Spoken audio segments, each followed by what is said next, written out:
Hello and welcome back to the Strawberin0 channel. Today I'm reacting to Age of Wonders 1 review by Ssethtzeentach. Given that I don't know the title at all and that it says 800 by 600 edition, I'm guessing it's going to be an old-ass fucking game from Seth's childhood. Also, nice little edit of Diogenes, I guess, is how you say his name in English. The most based Chad Lord of all of the fucking Greek philosophers, who basically during a slave action literally spoke to his would-be buyer that he should pay for him, which convinced the guy because he proved he is, you know, an intelligent, worthy man, and then pretty much he freed Diogenes to do whatever the fuck he wants, and then he slept in a fucking barrel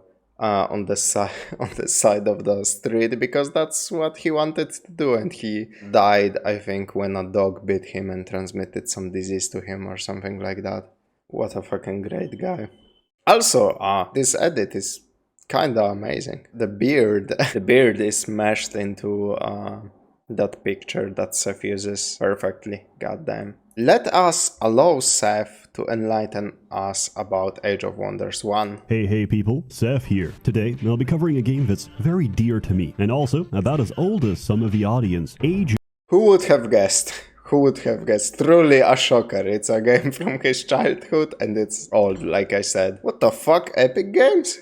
Of Wonders, released 1999 by Triumph Studios, the same guys who made Overlord, is a turn-based fantasy strategy game which still holds up today because it's completely insane. Also, I apologize, but it appears my graphics have glitched. Does anyone know how to fix this? It's actually meant to look like this, but let's make the most of it. Age of Wonders is a game where forced immigration, slavery, and wide-scale racial genocide can be patched up and smoothed over in a few turns, where you can flood the entire map by casting the appropriately named spell, which is called Flood, drowning anyone who can't swim, where one was so it's one of those games. I don't know if there is anybody like present knowledgeable about games enough. I am really curious, was Heroes of Might and Magic 1 a first game of this type where you went around overworld, had limited turns, could cast spells and whatnot? Because this is obviously a very different thing than, for example, the real-time strategies like Warcraft or Age of Empires. And I'm just curious if like Heroes of Might and Magic 1 was the first of like that type of a game. Kinda like Civilization, I guess, is a direct parallel I would conjure up, because Civilization is such a unique game. It's basically a genre itself, and I believe Civilization spawned that 4X genre, right? Which is like exploration, exploitation, whatever the fuck. I wonder if people called games like Age of Wonders 1 Heroes clones or whatever the fuck. I'm always interested in like shit like this about video games because it's not talked about often, and I would say it's quite important, the history of video games as a whole, because we know how far back it goes, where people were calling every single first-person shooter a fucking Doom clone, which was funny as fuck. Then we kinda entered into the era of killers, you know, Halo killer, Call of Duty killer, there was a GTA killer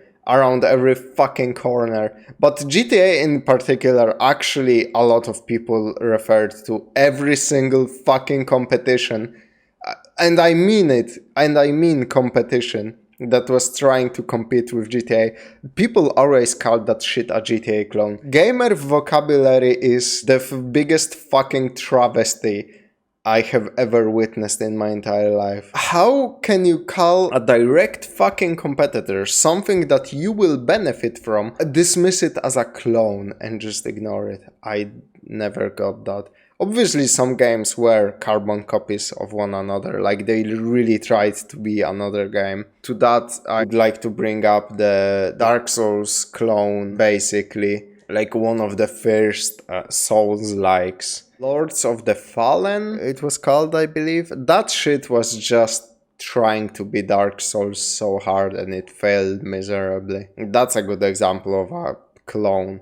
Like, I remember people called Saints Row a fucking GTA clone, which is the stupidest thing you will ever hear. Let fucking games compete with each other. As recipients of their products, we will always come out on top if there are two games directly competing in the same genre. Like, god damn.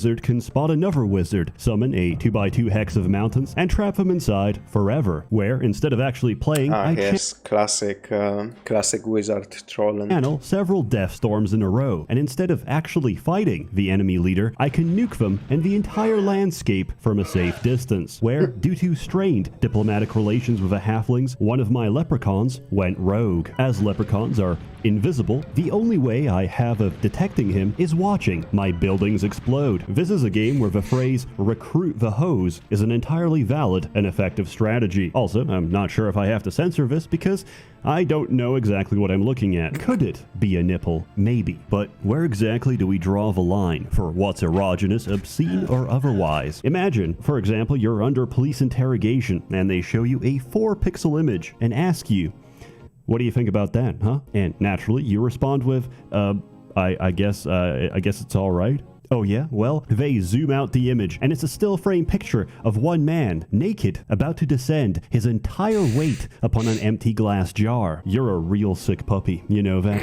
And just like that, you become a deviant to society. You're locked up forever in fetish jail. Most don't even last the winter before getting vored by pyro. Anyway, I forgot the point I was trying to make.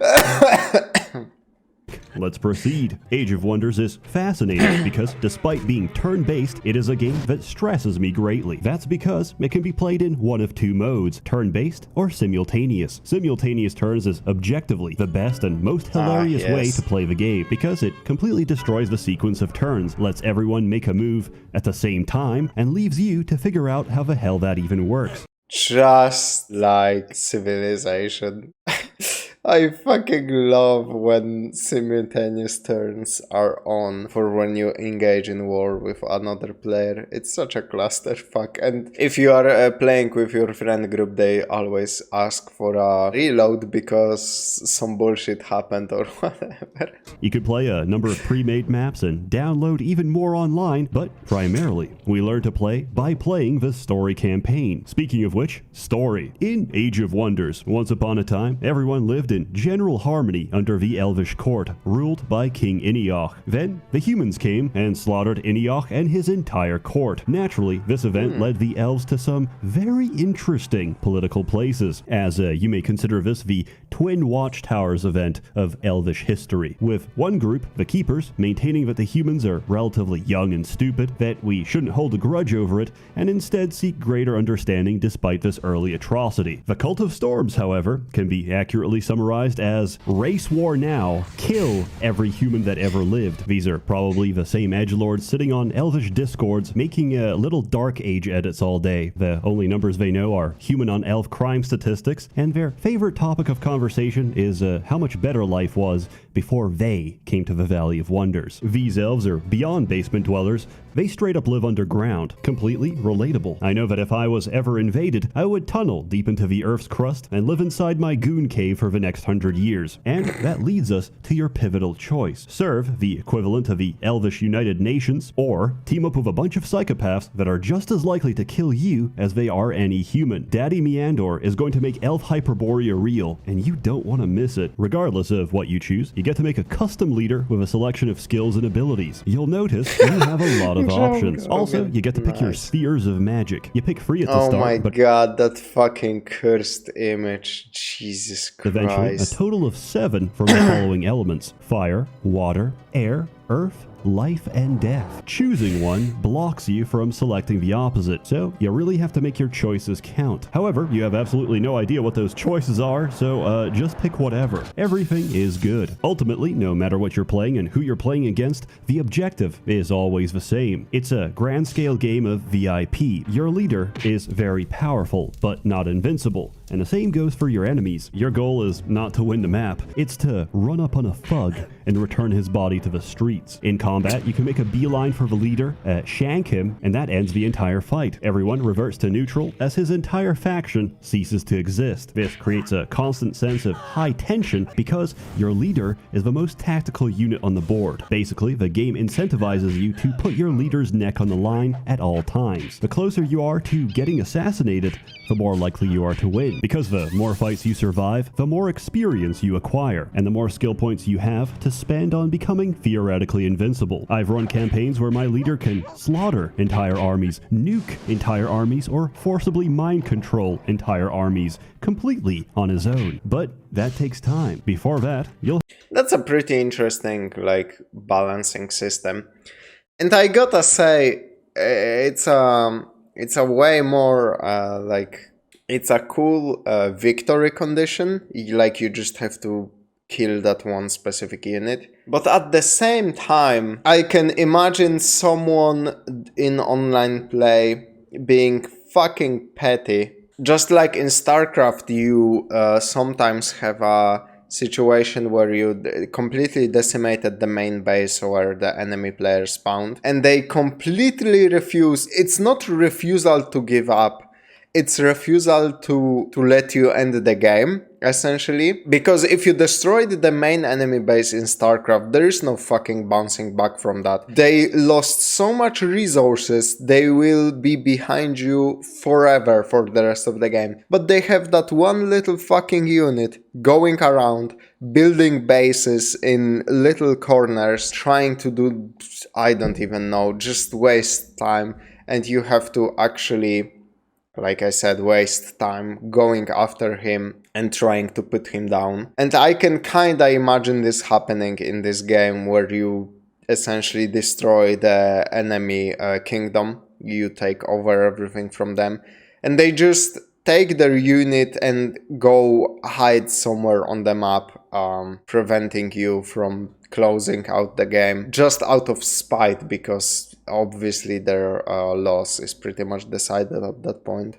Obviously any sane player would surrender at some point, knowing that they will lose. But if you play online video games, you know that sanity is a fucking rare resource in online video games. You'll have to rely on your troops. This game comes with 12 different races. They interact diplomatically with each other, with you, and the rest of the map, and you can freely influence that in any direction. For example, playing Cult of Storms on the United Cities map, I'm supposed to occupy the Halfling capital, but instead of fighting, I sneak up on my orc ally, declare war, and brutally murder him on the same turn. And just like that, my diplomatic standing with the Halflings skyrockets. So I take their cities without lifting a finger. They're so happy with me getting rid of an enemy, they'll quietly brush aside the fact that they are now actively involved in scorched earth tactics against their former allies. This game taught me that any amount of xenophobia and racial hatred can be overcome by building walls. I guess it makes sense. They don't have to see me, and I don't have to see them. Sometimes you capture cities with races that don't like you, and if you hold on to them, they're going to rebel. That's fine, because we can evict them. Look, you're free to hold a negative opinion. Just please do it in the woods. Whatever race you choose to resettle is going to dislike this move, but whichever race you choose to move in is going to like you even more. And basically the people who are moving out already hate my guts, so you're not losing anything. It's free real estate. Conversely, to illustrate the importance of diplomacy, I can click on this little button 3 times and I'll lose the game. Yes, at the click of a button, you can explode any structure you own, including cities filled with women and children. Naturally, razing a city to the ground is a universally unpopular move. Turn enough towns into mass graves, and all your troops will disband. What's even the tactical purpose of destroying a city? Isn't that kind of a fucking waste? Like, just use the city. What?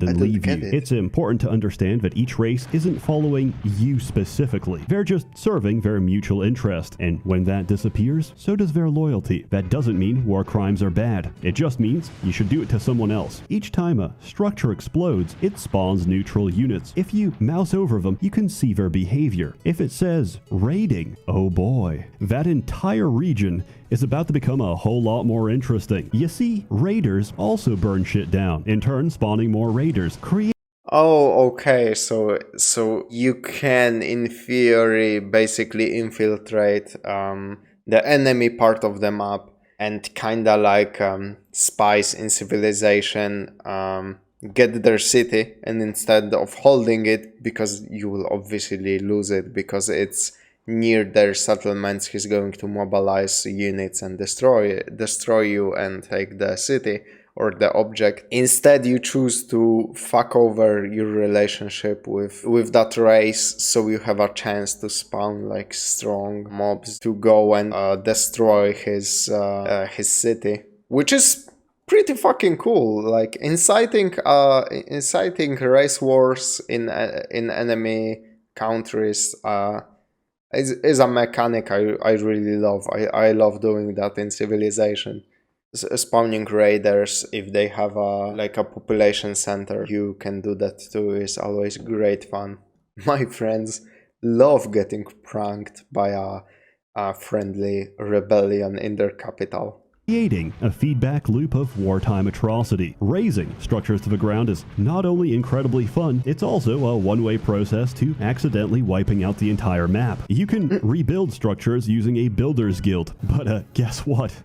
This can also be razed to the ground, meaning there's no way back. So yes, technically this is still a fantasy game, but if you want a more fitting title, it's Harry Potter and the Yugoslavic War Tribunal. Now, I've been thinking of branching out into the financial sector and opening up a sperm bank, but to do that, I need a lot of money. Advertiser money. Hey, let me tell you something. Me and my friends, we like to get very drunk and go on little tangents exploring the web. Well, after one night of this, I woke up to find my Amazon recommending me a statue of Baphomet, some effigy sticks to burn as offerings, and am I allowed to say this? A crack pipe. Everything you need to do a little magic. Now, that's pretty funny, until I realized, wait a minute, I'm getting recommendations for something I browsed on a completely different account on a completely different computer, which means they already tracked, logged, and sold my data, and they know who I am. You might say, who cares? They'll market to me, so what? So, your data is going to be resold to data brokers, and anyone can buy it, including the government. Or should I say, bought, because Homeland Security and the IRS already have. The precise live geolocation of 1 in 4 Americans watching this is already in the hands of people who surely have your best interests in mind. Hey, have you ever been audited by the tax man? Let me tell you, it's a lot of fun, because the first thing they did is freeze my account. If not for friends and family, I could not buy food or pay the rent. And you know what they needed to do all of this? Suspicion. Do not give these people an inch, because they'll take your leg off. No one should have a right to record or track your actions online. In fact, they don't. That's the whole reason they use data brokers. Surveillance without a warrant is a breach of the 4th Amendment. But we didn't do it. We just contract someone to do it for us. I care for my privacy, but clearly the feds don't take no for an answer, which is why I use ExpressVPN. ExpressVPN reroutes my internet connection through a secure encrypted server. So what a character development from the Morrowind review, where ExpressVPN turned down Seth's ad because, well, to be fair, the ad did include bulging futa lolly cock, if I remember correctly. That ad included those words, which is probably why they pulled out, no pun intended. But to see them like become one of the staples in Sev's videos is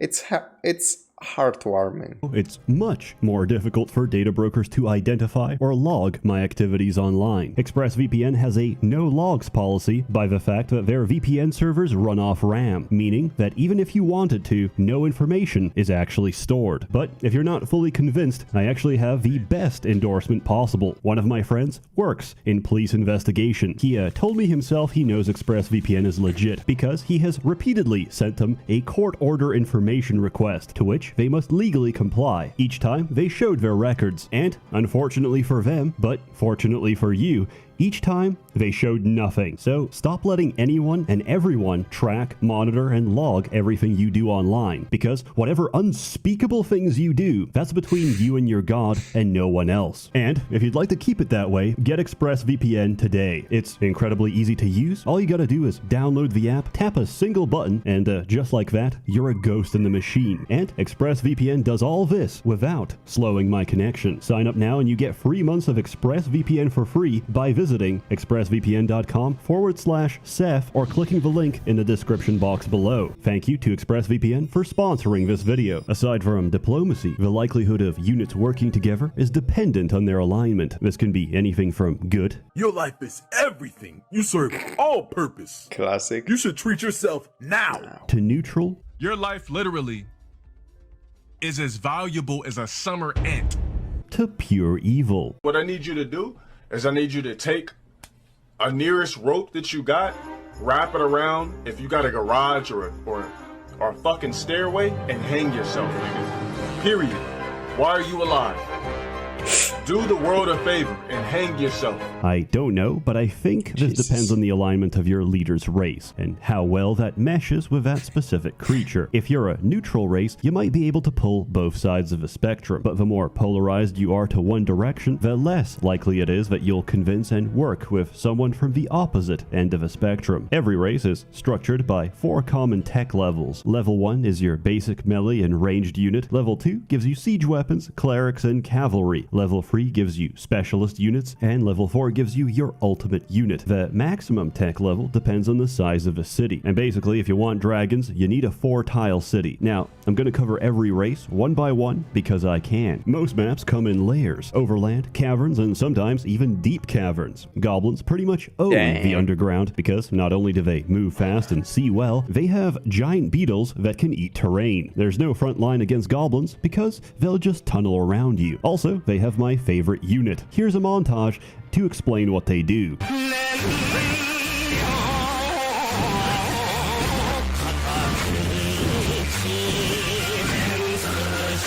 Goblin bombers, believe it or not, explode, taking about half a screen with them. Conversely, dwarves live underground, but also they're the only race that can cross mountains. The borders made by natural geography don't matter because dwarves can just hop over. They have access to the best tier 3 unit in the game, the Giant, which on its own can win you the entire campaign. Orcs have the best melee fighters in the game, and they get a dragon. The elves counter that by mass-producing megathoughts. This is not a joke. A nymph can seduce a tier 3 orc warlord and keep him in her cohort of simps for the rest of the game. When I was younger, the artwork and sprite of a nymph stirred feelings inside me. It made me act up, as they say, like a quirked up white boy busting it down sexually. No, but in all seriousness, from the tender age of 9 and seeing the various booba in this game, namely the nymph, the spider queen, the nature elemental, and the mermaid, I knew that being gay is going to be an uphill battle. And to this day, I'm still losing. Dark elves are just edgelord elves, except their version of a nymph is gonna step on your balls. They have the most fucked up tier 4 unit in the game, the Incarnate, which, to put it nicely, kills you and wears your skin until it's killed, at which point it jumps out to possess someone else. Yeah, this shit gave me nightmares as a child. Lizard men are just as comfortable in water as they are on land. They get turtle artillery and a basilisk. Their mortal enemy is the frostlings, which freeze everything they touch. They don't need to swim because frost queens can just turn water into ice. They have dire penguins and aggressive LED lights. If you see a horde of frostlings marching across the ocean towards you, the appropriate response is to cast Firestorm and melt the ice underneath them as they all drown to death. I love this game. Humans are that's a really fucking cool interaction between the environment and the units. Good job, whoever made Age of Wonders 1. Humans, as vanilla as they sound, they're actually really strong. They have gunpowder, knights, and the oldest human tradition of all, scamming the absolute shit out of you. Their ultimate unit is a skyship transport, which leaves the entire map open to wide-scale human enrichment. Azrics are desert humans. They're exactly the same, except they also have beholders, genies, sandworms from Dune, and an avatar of Vishnu that can mind break entire armies. So, besides absolutely everything, they're pretty much the same. Halflings exist to be picked up and tossed down a deep well. Undead are immune or resistant to most forms of damage and can regenerate in a single turn. They also have access to Wraiths, one of 3 units in the entire game with physical immunity. If you think that sounds a little busted, that's because it is. Unless he gets smacked by a priest or exorcised, that Wraith is going to decimate the whole map. Oh, and they also have a Grim Reaper. He can insta-kill you on touch. But really, the worst thing about him is that he's going to ruin all your crops. The manifestation of death is outside our door, and he's fucking up our corn. The Hymen, or as they're known in the German copy, the Übermensch, exist to destroy the forces of darkness. Appropriately, every second unit in their lineup can either turn the undead or deal holy damage. I don't have much to say about them, except seeing a Titan get jumped by a full stack, only to kill them on the same turn, is some of the funniest shit I've ever seen. Now, let's talk about magic. I recently found that air magic is busted. At shipyards, you can make ships, the largest of which, the Galleon, is stronger than any ultimate unit in the game. Now, normally, that's alright because they're bound to the sea, so I enchant them to fly instead. And I cast Air Mastery, which doubles the speed of anything that sails or flies in the air. My newly created battle cruisers do both, and can now sweep the entire map in a matter of turns. Jesus fucking Christ, that is 1, busted, and 2, actually really useful, because for example, in Civ, but this happens in a lot of games, I assume, but Civ is most relevant to me, so sorry if you're a little tired of me comparing things to StarCraft or Civ, but that's just where I have most experience. But like in games like this, or strategy games in general, if your unit is tied to the sea, you already know it will be map dependent as fuck. On some maps, they are great, you can do everything.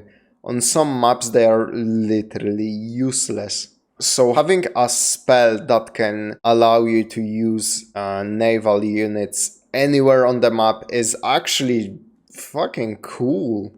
Now, they are vulnerable to one thing, being killed, which is why I take free spheres in water and cast liquid form. The AI doesn't know how to dispel magic, so yeah, the game is pretty much over. The other spheres get similar bullshit. Water is just a matter of waiting for everyone to drown. Fire can turn the map into downtown Detroit, and life can invoke the power of live, laugh, love to make foreign occupation seem like a pleasant experience. Death, on the other hand, lets you cast pestilence, which, because of how they're programmed, breaks the computer AI. Instead of stepping out of a pestilence cloud and potentially taking less damage, the enemy will conclude that the most logical move to make is none at all, and will sit inside the brap cloud until they asphyxiate. And Earth Magic is basically just talk shit, get buried alive. It's actually really soothing to admire the enemy leader safely inside his downy containment chamber. As you have no doubt guessed or gleamed from this video, there's many ways to break this game, and I only know some of them. My recent favorite is starting with Lightning Strike, which makes fights increasingly stupid as you watch multiple enemies run up to your leader,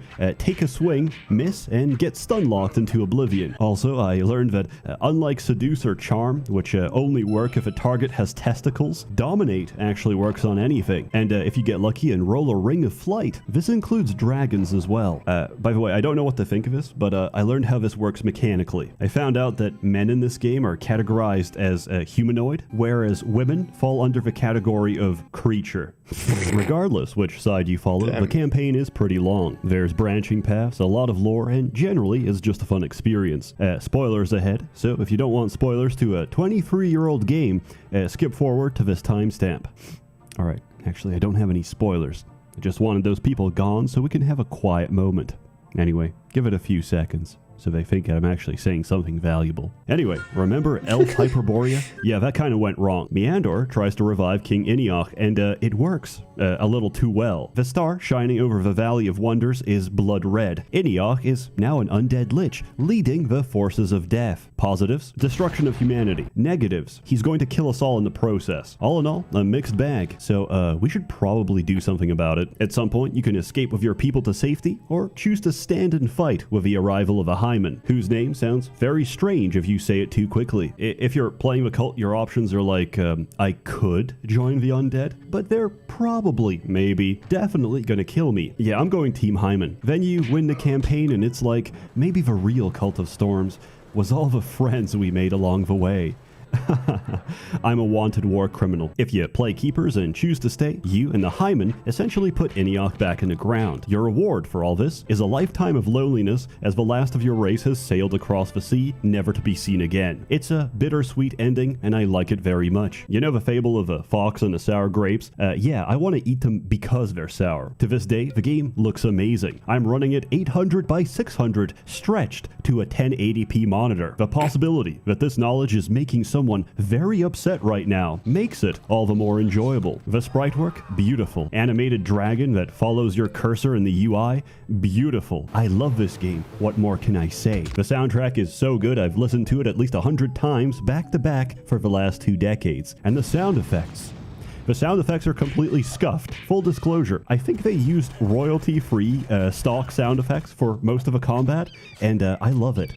Look, I don't need to explain why Beholder sounds like a golden retriever. It's a feature. Critique. If you alt-tab the game on Windows 10, it's gonna turn into inverted neon purple puke. I've kind of learned how to navigate this stereoscopic hell, if only because I believe it's some kind of portal into the lean dimension. Jokes aside, if this happens to your game, it's fucked. Just close and restart. Also, if you get frequent crashing with a pop-up that says like map view or show scene, there's a patch you can run to fix it. I'll link that in the description below. Finally, we have a sale on GOG for Age of Wonders 1, 2, and 3. I couldn't get the expansions for free because they're really expensive, but I did manage to secure the expansion for Age of Wonders 2. They will be available for very little money. I personally endorse every single one of them because they're great games, and I will review them when someone pays me a lot of money. Offer code FUGHUNTER goes in all fields. Enjoy. As always, more content to come, so stay tuned. A warm thanks to the many members of the Merchants Guild generously funding and bankrolling these videos, except recently because I've realized I can milk VPN sponsors instead. You're all truly wonderful. Have a good one. Yeah, I gotta say, those reviews from Seth really have me wanting to try some of the games he presented out. And like, this has been a long time in the making, but I might get into my own reviews when this channel gets a little bit more off the ground. Because if I release like a well-edited review with a lot of things put into it and it gets like 5 views, I'm just gonna be very upset that I wasted all of that time. So maybe to try to reduce the risk of that, I will just wait until we have a little bit more subscribers on this channel. On that note, the channel has been growing a lot lately, and I wanna thank each and every one of you who is still watching for your generous support. It really means a lot to me. And this game looks really fun, like a side grade to Heroes, focusing on different things with a lot of overlap, obviously, because it's essentially a game in the same genre. And that's everything I have to say. Thank you very much for watching, and I will see you hopefully in the next one. Stay safe out there, friends.